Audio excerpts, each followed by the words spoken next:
Well, away from that, one of the alleged suspected kidnappers of Umar Sanda, arrested in Tamale on the 13th of May, has been identified after an identification parade held by the police.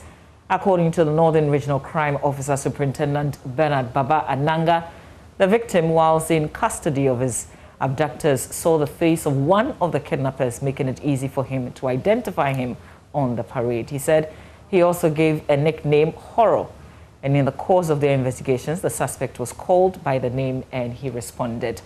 Let's get a little background to the story. I'm joined via Zoom by my colleague Martina Bugri for more. Martina, what's the background to this kidnapping and subsequent arrest of the suspect?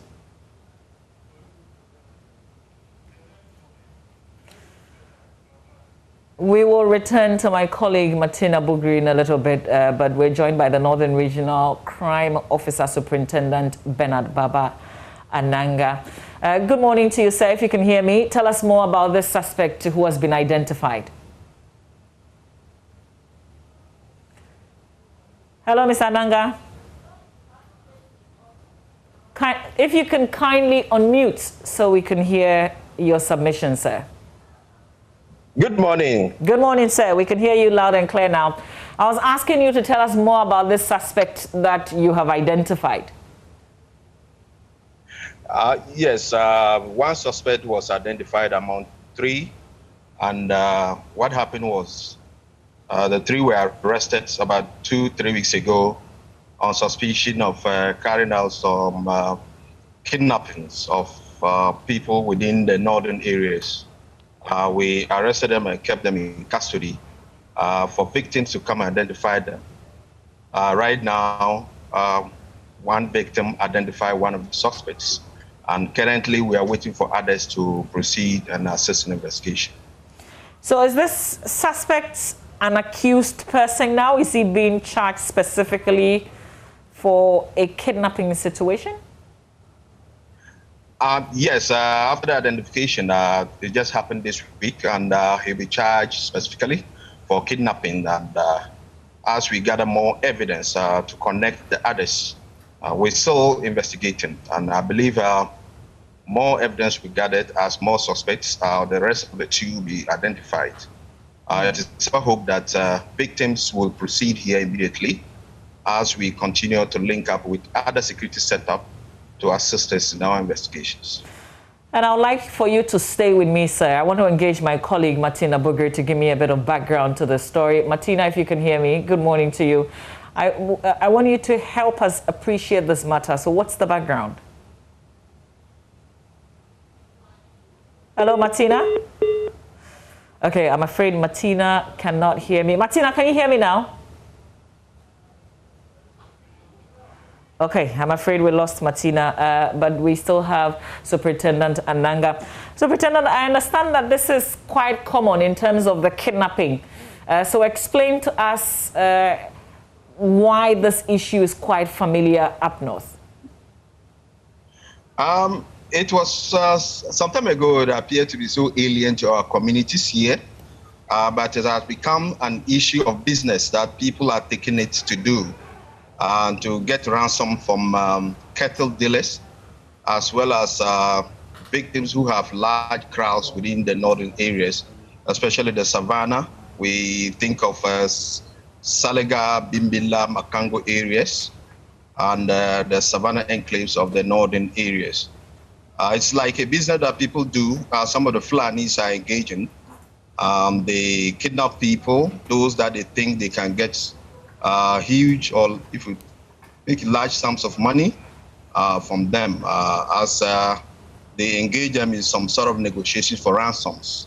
It started occurring, I think, for the past few years that I can say. It has not been so detected earlier on, but now we have found out so much coming very common with us now. I'm afraid this connection is also getting bad. So whilst we work on that, I want to engage my colleague Martina Bugri. Martina, hopefully you can hear me this time around. Yes, I can hear you. Yes, great. So Superintendent Ananga has just given us a bit of background in terms of how common this is. But in recent times, what has been happening? In recent times, there have been some kidnappings in Bimbila and the Talga area involving very rich owners of cattle and those who are in. And so the police has been on the hunt for this syndicate. They believe that it's a syndicate and not just one person doing it. And so they've been on the hunt for them for a long time now. And then on the 13th of May, through surveillance and their own investigations, they picked signals. 3 of them had arrived in Tamale to plan for an attack in Talaga, Makango area. They were picked up in 3 different hotels in the metropolis. And so an identification parade was held on the 24th, and then one of them was fished out as one who had was part of a group that kidnapped somebody in the Talaga area. So are people willing to come forward to identify these persons? It's through those parades that one person came out to identify these persons. And so people who have been kidnapped, people who have been brutalized in these processes are being urged to visit the police and then give out information. And so far, according to the police, they have had some responses. But we also understand that, you know, people are made to pay ransom. So what kind of figures are we talking about? For this man, that this victim, they were asked to pay 100,000 Ghana cedis, and the family was able to mobilize 80,000, and then they agreed to the 80,000, and he was free. And so they are asking for not just paltry sums of money, but huge, huge sums of money in these kidnappings. But did they actually give this 80,000 out? Yes, they were asked to give the 80,000. They showed him a location where the family can put the money, and then the family deposited the money, and then the victim was released. Okay, so the money was gone. It's not like they arrested the suspect with the money. No, they were not arrested with the money. But in some footages we have seen, the guy they are holding now is displaying some money they have received. Some money in briefcases is displayed in a video on his phone that I'm told the police retrieved. And this information, which according to my source, is one of the key evidence they have picked that indicated that they were part of that increased the investigations on. Martina, stay with me. Let me try and see if I can get Superintendent Ananga, if he's still on with me. Hello, sir. Hello. Okay, great. So Martina's I can hear you. Go ahead. Okay, sure. Martina, my colleague, is just giving me some information regards this person that you're holding. But was he just one amongst many that was identified? Yes, I can say one out of the lots, and other suspects are currently held in some police stations that we are all investigating to connect. For what we have now, the 3 suspects, we believe some are on the run still. It's not only one group. These suspects do come from different locations, as far as Koforidua, Bupe areas, and others coming from Brona Hafo areas to execute this and then take off again. And most of the times, what they get, as Martina indicated, the monies that they got, they negotiated it from 100,000 to 80,000. That is the amount that the victim's family could raise before the victim was released. And along the line, when they get all these monies that they obtain from this, they go to the cities to enjoy themselves with the other women or other hotels that they book, and then splash the money. That is what has been happening. Most of the times, what we gathered, we obtained videos showing scenes of that is cash, bundles of cash being splashed all over. in excitement of successes that they have chopped. That's what Martina tried to explain. Great. So how many kidnapping cases are before the command? For the time being, we recorded almost about 2-3 kidnappings around Bimbila area, towards the OT area, in the OT region.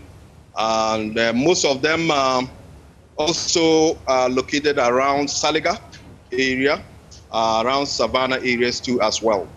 Currently in the northern region per se, we have only a few cases that is around the Bimbila area within the northern region. So how soon would we, see this suspect that you're holding in courts? Of course, when we pick up the pieces of information and as identification, as tracking their movement and their communications, we'll gather all these facts and then make them available to the Attorney General. Ultimately, they will come in and then go ahead with the prosecution.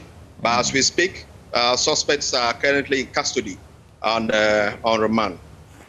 Have you been able to retrieve any monies from him? Of course, yes. The 3 suspects, one was having mobile money up to about 5,000 Ghana cedis. 2 of them, each one was having 1,500 Ghana cedis cash. The other about 2,000 Ghana cedis cash. And we also believe that they have made some investment somewhere. Some of them also tried to procure some sort of investment like tricycles, among other vehicles that they use. Others also, when they get the monies, they try to invest in their cattle rail. And you bear with me that they are all, most of the people that we got now are Fulanis who are much into cattle rearing. And have they confessed to this crime?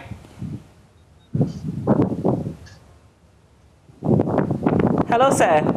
I'm asking if there's been any confessions. Can you hear me? Yes, I can hear you now. I'm asking if these suspects have confessed to committing this crime. Not really. Not really. But our evidence and our evidence gathering, our witnesses have actually demonstrated that to us. Okay, well... but the evidence that they have given us and the identification so far are made. Okay, great. We'll leave it here, sir. Thank you very much. Martina, if you can hear me. So what are people talking about in Tamale with regards to this matter of the kidnapping? Is this encouraging to them so that they are ready to go forward and report to the police? The police is urging people, and so far I would say that the response has been great because we have had people who have gone to the police. And people are believing that the police would do something, and then these issues of kidnapping have started in the district, and they believe that if nothing is done, it will enter the big city, and when it gets into the big city, that will be disaster for the region. And so they are hoping that the police will nip this in the bud. Martina, thank you very much. Martina Bungiri is a correspondent in the northern region.